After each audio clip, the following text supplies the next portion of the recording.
की एक कल्पना है। महाराज जनक ने अपने चारों पुत्रियों को महाराज दशरथ के चारों पुत्रों को सौंप दिया था, यही आशा से कि वहां जाकर ये सुखी रहेंगे। 16 श्रृंगारों से सजी बेटी को दुल्हन के वेश में नयनों में नीर भरकर पालकी में बिठाकर महाराज जनक विदा करते हैं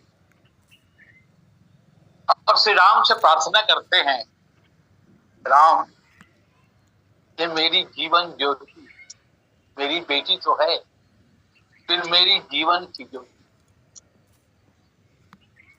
ये जान की जीवन ज्योति मेरी,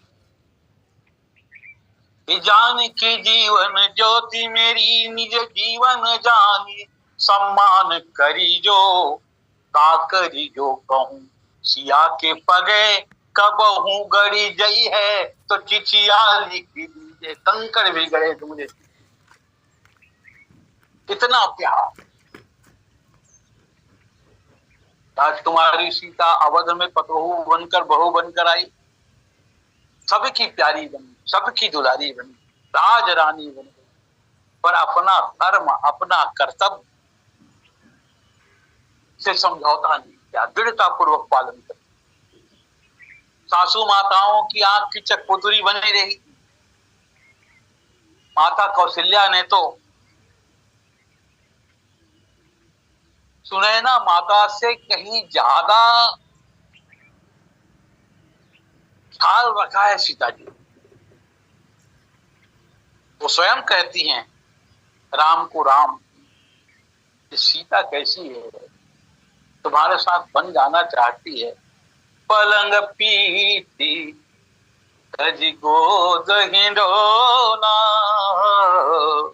और शिवन दिन पग अवनी कठोरा, जीवन मोरी जिमी जोगवत रहे हूँ, अब दीप बाती नहीं तारन रहे हूँ। मानो हिंडोले में सीता जी को माँ कौशल्या झुलाती, वही कोमलांगी सीता, वही सुकुमारी सीता, वही खंजनाक्षी सीता, रघुवंश पर संकट आने पर वनवास जाने के लिए पति के साथ आपत्ति काल कंधे से कंधा मिलाकर निसंकोच तैयार हुई। उन्होंने सिद्ध कर दिया कि पत्नी पति की अर्धांगिनी है, इसका मतलब राम का धर्म पालन मेरे बिना अधूरा है। वन की राह चल, चित्रकूट में श्री भरत के नेतृत्व में पूरे अयोध्या वाले तो आए ही हैं। अचानक पितृगृह के लोग भी चित्रकूट आ गए महाराज जनक के, सब मिले। माता सुनैना जी अपने मंदिरों से मिलने जाती है, उनसे आज्ञा लेकर सीता जी को अपने डेरे पर ले आती है। वहां मिथिला के लोग बहुत नजदीक की जानकी जी को देख रहे, वहां तो उन्होंने देखा ही जोगिन के लिए, पास में सीता जी को पाकर तापस बेश जानकी देखी, भासब विकल विषाद विशेषी, अब जाते तब दुख। राजकुमारी को जिसे 16 श्रृंगार से विदा किया था मिथिला ने, आज तपस्वी के बेटे, विधि को यह दृश्य दिखाना था। महाराज जनक भी आए,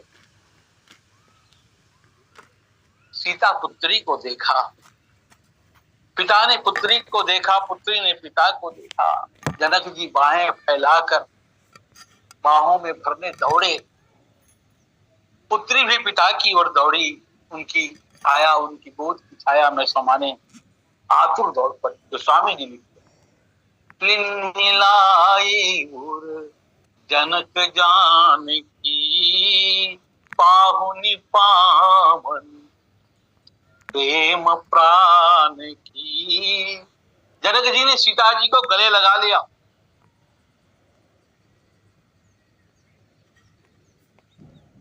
से लगा लिया। तो पिता पुत्री का विशुद्ध हृदय से हृदय मिला, जनक जी को लगा। तो स्वामी जी लिखते, जनक जी क्या अनुभव कर, तो पाहुनी पावनी प्रेम प्राण की। जनक जी ने अपने पवित्र प्रेम और पवित्र प्राण की पवित्र पाहुनी जानकी जी को हृदय से लगा दिया। जब जानकी जी इनकी पुत्री हैं, तो गोस्वामी जी लिखते हैं पावन पाहुनी। पाहुनी का अर्थ पहुना। हमारे छत्तीसगढ़ में भी पहले पहुना कहते थे, अब बदल गए अर्थ।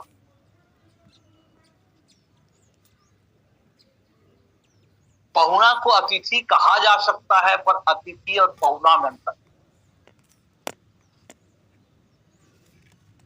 अतिथि और पहुना में अंतर है। अतिथि के बारे में सभी कह देते हैं जिसके आने की कोई तिथि ना हो, अचानक आ जाए, बिना बताए आ जाए, अचानक आ सकता है, वो अतिथि है। इसीलिए हमारे सनातन धर्म में अतिथि देवो भव, उनका स्वागत करते हैं, सत्कार करते हैं खूब अच्छे से। किंतु पहुना बिना निमंत्रण के नहीं आएगा, उसको पहुना कर, उसको निमंत्रण देना पड़ेगा। पहुना जब आता है, आ जाता है, तो मन प्राण प्राण प्रफुल्लित हो जाता है। एक भजन, एक पंक्ति आप सब बताऊं, एक भजन बढ़िया है, आज हरियाए विदुर घर पाहुना। आज हरियाए विदुर घर पाहुना। भगवान श्री कृष्ण कौरवों की सभा में गए थे शांति दूत बनकर के। बात नहीं बनी, उनकी बात किसी ने नहीं माना, उन्हें अपमान कर दिया गया। भगवान कृष्ण का भोजन के लिए 56 भोग बना था, लेकिन भगवान ने इनकार कर दिया। विदुर जी ने भगवान को मन ही मन निमंत्रण दिया, भगवान मेरे यहाँ आ जाए। अब भगवान विदुर के यहाँ पहुंच गए। भजन में सुनते हैं कि केले की छिलके खा लिए, भागवत में लिखा है भाजी खा लिया। एक बात स्पष्ट है कि अतिथि के लिए ताम झाम की जरूरत है, पर पहुना के लिए ताम झाम की जरूरत नहीं। जो है जैसा है, क्योंकि वो पहुना आपके अत्यंत निकट का है। बेटियां जब आती हैं पिता के घर में, आती हैं तुरंत हाथ पैर धो करके माँ के साथ रसोई में चली जाती, वो ये नहीं देखती तुमने मेरे लिए क्या बना। अब अतिथि की हिम्मत ही नहीं है रसोई में घुस जाए, वो तो देखते बैठा रहेगा कब आएगा। अतिथि के लिए वस्तु का महत्व है, ताम झाम का महत्व है, लेकिन पहुना के लिए वस्तु का महत्व नहीं है, भाव का। एक मागधी भाषा की कथा मुझे याद आ रही, मैं बहुत पहले पढ़ा था मागधी भाषा। एक गरीब किसान की बेटी सौभाग्यवश किसी धनाढ्य के यहाँ चली। काफी दिनों के बाद पिता मिलने जाता है। उस बेटी को मालूम है उसके घर की क्या स्थिति है, पर सबके सामने कैसे पूछे, तो एक ढंग से पूछे। ढंग देखें, पुराने आज के 20-25 साल पहले के मकान आप देखे होंगे, जहां मिट्टी का दीवार होता था और किसी किसी के दरवाजे उखड़ जाते थे, कवेलू नहीं होता था, खप्पर नहीं होता था, सिर्फ मिट्टी का दीवार खड़ा रहता था। पुराने आज 30-35 साल 40 साल पूर्व देखा जाता था, इस प्रकार के घर होते थे। तो उसने अपने पिता से पूछा, हथिया दांत निपोरे बाबा, मानो हमारे दरवाजे की दोनों बड़े बड़े दीवार, उसको हाथी खड़े हैं, यानी आज भी वही हाल है घर का, हथिया दांत निपोरे बाबा। पिता ने कहा, हाँ वैष्णव, ये मागधी भाषा की बात है भाई, मैं ऐसे ही लिखा था। हाँ वैष्णव, गरीबी की बात जानती, उखड़ी तरबक चुने बाबा, आज भी बिन के लाते हैं खाने की, कहीं से उठा के लाते हैं, इतनी गरीब। फिर तीसरा प्रश्न पूछती है, देखो लोग समझ नहीं रहे ना, लोग कह रहे हैं इनके घर के दरवाजे में आती है, इनके आंगन में अन्न पड़ा है जिसको कबूतर खाते। फिर पूछा, झुनझुन पिटरिया बाजे बाबा, उसका घर पत्तों से छाया हुआ था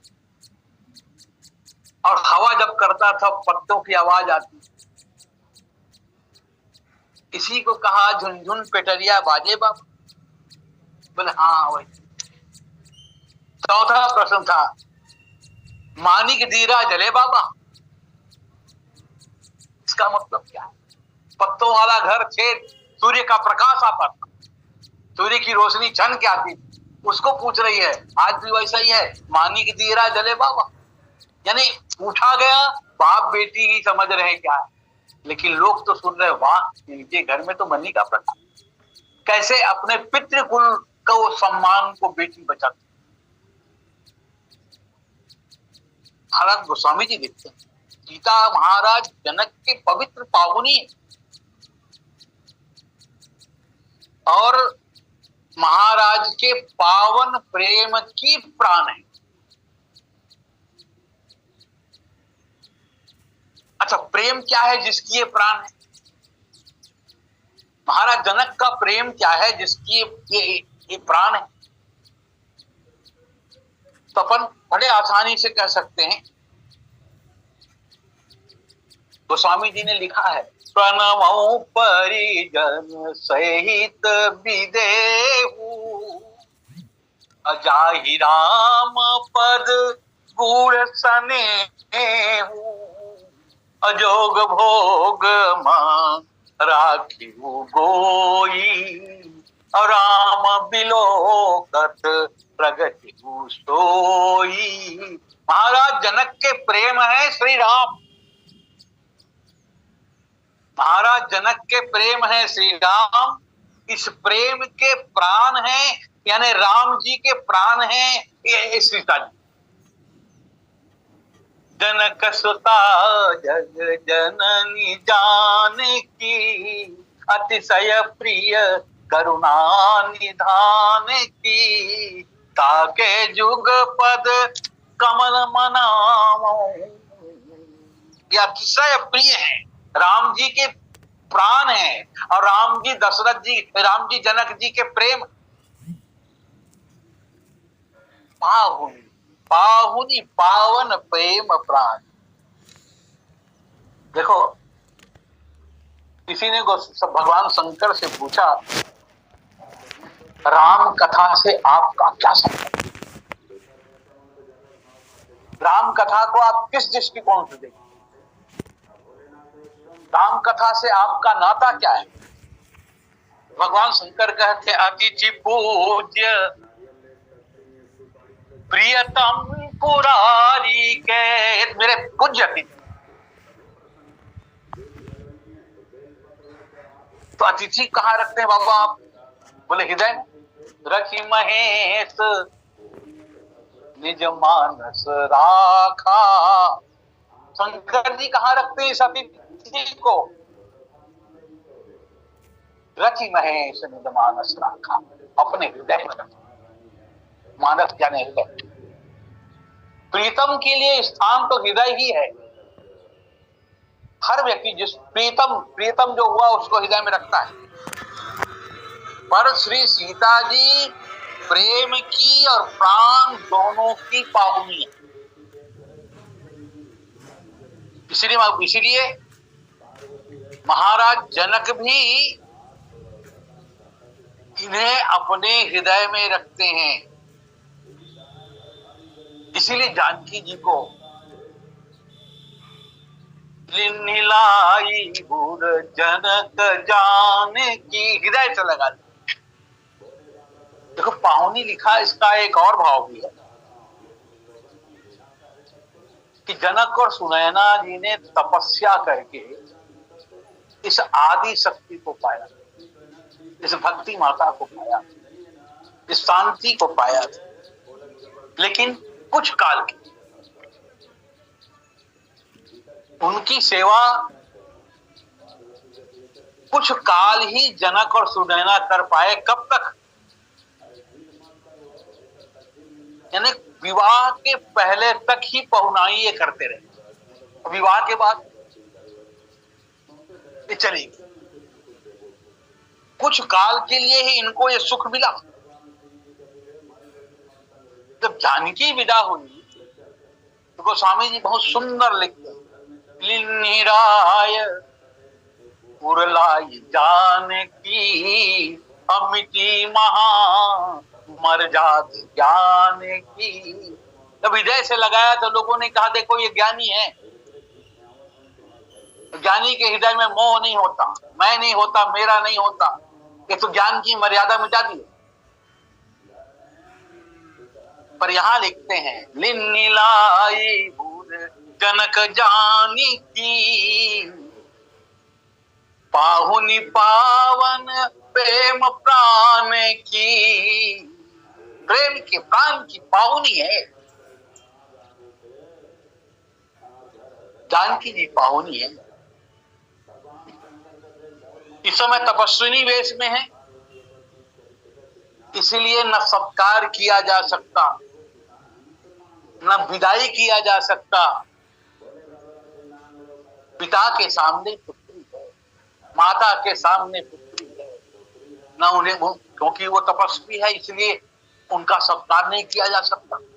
वनवासी है इसलिए विदाई नहीं किया जा सकता। इसलिए महाराज ने इनका सत्कार निर्मल प्रेम के प्राण से किया। निर्मल प्रेम। गोस्वामी जी इसको और एक रूपक देते, पुर उमगे बुद्धि अनुरागो अभय भूप मन मन हो पयागो। पुर उमगे बुद्धि अनुरागो अभय भूप मन मन हो पयागो। जिय स्नेह बट भारत जोहा तापर राम प्रेम शिशु सोहा। जीवी मुनि ज्ञान विकल जन पूरत लेहु बाल अवलम। तुलसीदास जी महाराज इस पावन प्रेम प्राण को स्पष्ट करने के लिए इस रूपक का प्रयोग, उससे तुलना करते हैं। चिरजीवी मार्कंडे जी ने प्रलय काल का विषय भगवान को कहा था, आपकी माया देखना चाहता हूं। भगवान ने प्रलय में सभी समुद्र मिल गए थे, धरती आकाश सब जल दिखता था, चारों तरफ हवाएं चल रही थी। ऐसी स्थिति में मार्कंडे जी डूबते उफलते डूबते उफलते एक वट वृक्ष को देखा।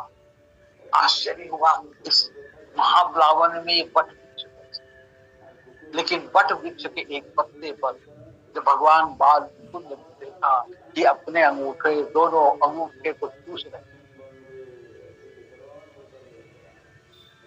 उनको देखा, उनका जो चित्त स्थिर नहीं था, ज्ञान स्थिर नहीं, लेकिन बाल मुकुंद को देखा तो स्थिर चित्त, क्योंकि अवलंबन मिल गया, उन्हें सहारा मिल गया। वास्तव में ज्ञान की पराकाष्ठा या मंजिल तो राम प्रेम ही है। जब तक ज्ञान राम प्रेम तक नहीं पहुंचेगा तब तक ज्ञान भी स्थिर नहीं हो सकता, ज्ञान अस्थिर रहे। मार्कंडे जी वाला चरित्र प्रयाग में हुआ, लेकिन आज जो प्रलय का दृश्य है ये महाराज जनक के मन, महाराज जनक ने जब पुत्री भाव से हृदय से लगाया तब राजा के हृदय में मोह अनुराग को यहाँ मोह की उपमा दे सकते हैं। मोह का समुद्र, मोह का प्रलय। लेकिन क्योंकि संबंध शरीर से होता है, शरीर का होता है, ज्ञानी को जड़ पानी जैसा मोह, यही ज्ञान का चिरजीवी मुनि के समान व्याकुल होना है कि मोह क्यों। पर महाराज जनक को ज्ञान में व्याकुल होना हम नहीं कर सकते, मोह में व्याकुल होना नहीं कर सकते। तब क्या है? वास्तव में जनक जी ये विचार करते हैं, मुझे इस प्रकार मोह क्यों?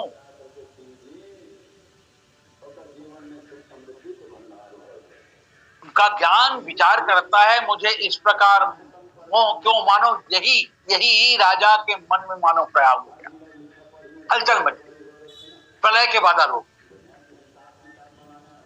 पर महाराज अपनी पवित्रता में दृढ़ हो गए और उन्होंने देखा कि इसमें से, इस मोह से एक वट वृक्ष, जो जानकी जी का स्नेह का वट वृक्ष अलग बढ़ रहा है। वास्तव में उसे मोह नहीं है, उसे अगर मोह भी कहें तो जानकी के स्नेह के लिए मोह। और वटवृक्ष को देखा, वटवृक्ष बढ़ रहा है तो महाराज का ध्यान भी आगे बढ़ना था। अब इसकी मंजिल कहां तक जाएगी? बढ़ते बढ़ते उस वट के पत्ते पर, स्नेह के पत्ते पर राम प्रेम बालक को देखा। सिय स्नेह बट बाढ़त जोहा, तापर राम प्रेम शिशु। उन्हें लगा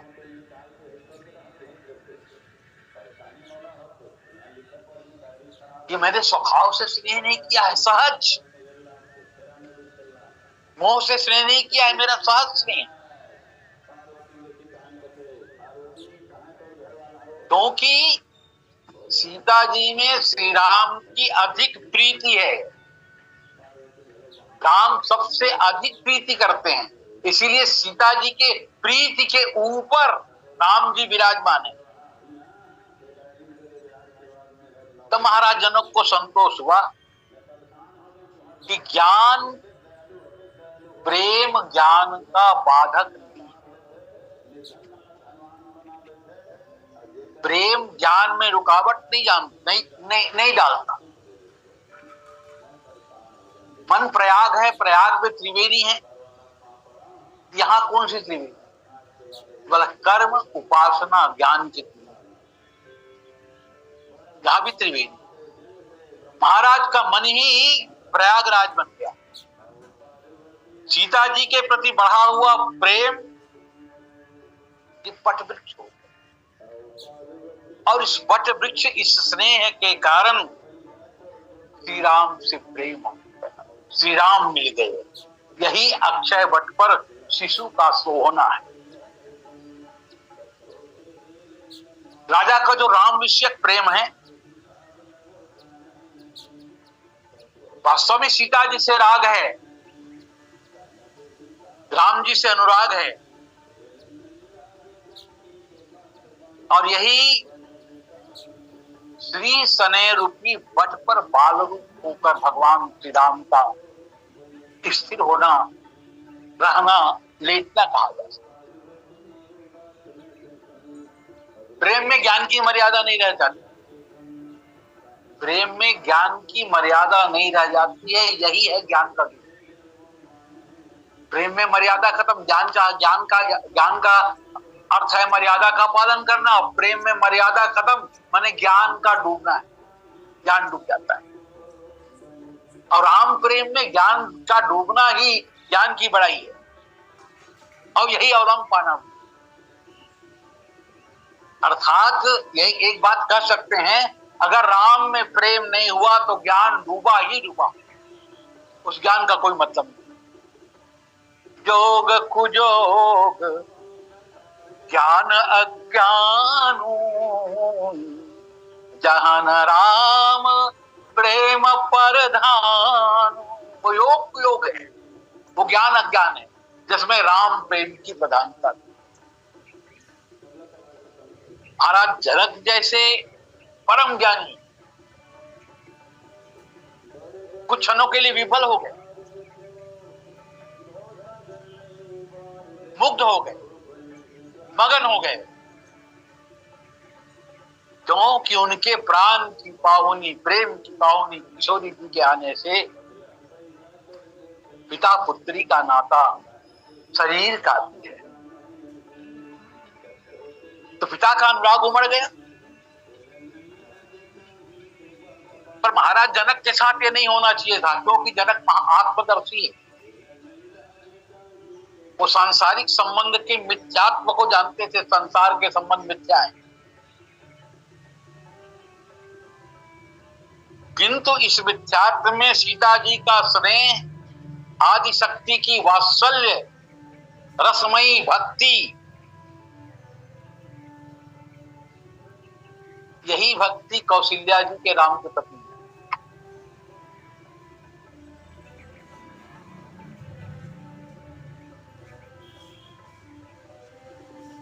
यही सांसारिक अनुराग रूपी उमड़े हुए समुद्र में अक्षय बन, राग का उमड़ना, प्रेम का उमड़ना, शारीरिक संबंध की वजह से उमड़ना, ये सांसारिक समुद्र में तूफान आना है। लेकिन अगर वो स्नेह भक्ति की ओर, अगर वो राग भक्ति की ओर है, अगर वो अनुराग राम की ओर है, तो अक्षय वट में लेटा हुआ वो ब्रह्म दिख जाएगा। समुद्र तो माया का खेल है, संसार का समुद्र माया का खेल है, किंतु श्रिया स्नेह का जो अक्षय वट वृक्ष है वो माया रचित नहीं है, किसी माया ने नहीं बनाया है। महाराज जनक सांसारिक संबंध के बीच में बढ़ते हुए अनुराग के बीच बढ़ते हुए सिया स्नेह रूपी वट वृक्ष को देखते, सिया स्नेह की विशालता को देखते हैं, और उस विशालता में किसी सूक्ष्म स्थल पर, वट वृक्ष पर राम प्रेम भी सोया हुआ, राम प्रेम शिशु रूप में सोया हुआ। सीता जी भक्ति तो है, और सीता जी अपने रत्न कोश में भगवान श्री राम के प्रेम को, के प्रति प्रेम को भी छिपा के रखी। सबसे पहले ज्ञान, जागृत ज्ञान विकल होगा। पहले भी जब दशरथ, जब जनक जी ने देखा था राम जी को, इन्हीं बिलोकत अति अनुरागा, अबर बस ब्रह्म सुख ही मन त्यागा। क्योंकि देखना इंद्रियों से होता है, नेत्र से देख। और महाराज जनक का देखना इंद्रियों से होते हुए भी इंद्रियों से देखते हैं, राग भी हुआ, अनुराग भी हुआ, लेकिन परबस ब्रह्म सुख का त्याग क्यों हुआ? ब्रह्म सुख का त्याग नहीं होना चाहिए।